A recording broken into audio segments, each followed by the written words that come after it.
Assalamualaikum warahmatullahi wabarakatuh. Good morning, viewer.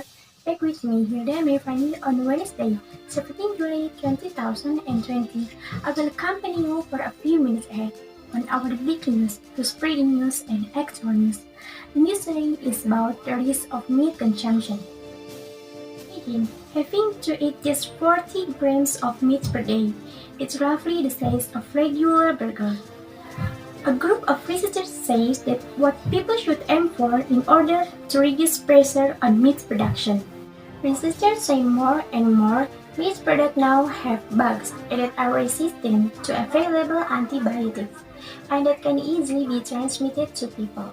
So, they want the amounts of the drugs used in livestock regulated. Lately, more restaurants and food companies are running ad campaigns announcing they're exclusively serving antibiotic-free meat.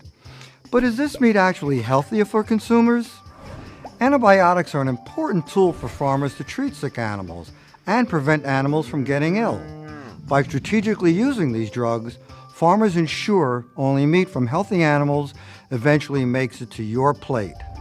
Just because farmers use drugs to keep animals healthy doesn't mean you're getting a dose of them when you eat a hamburger. In fact, antibiotics in animals are long gone before that meat ever ends up on your plate. That's because the Food and Drug Administration has strict guidelines requiring animals to be taken off these drugs for a period of time before they enter the food supply.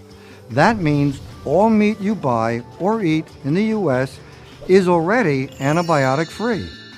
In fact, there is no scientific evidence that the meat labeled antibiotic-free is any healthier.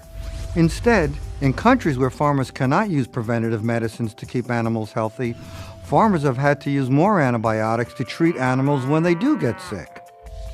The primary objection to the use of antibiotics on farms is that it might contribute to the growing problem of antibiotic-resistant bacteria.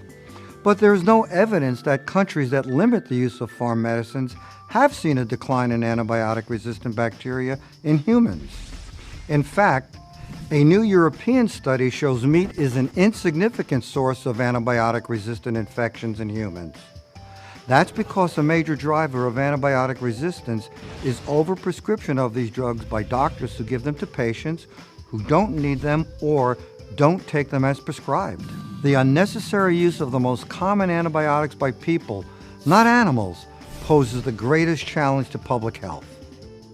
Choosing a burrito or a foot-long sub labeled antibiotic-free might make you feel like you're making a healthier choice, but in reality, you're simply paying more for a label. John usually doesn't allow visitors into the farm.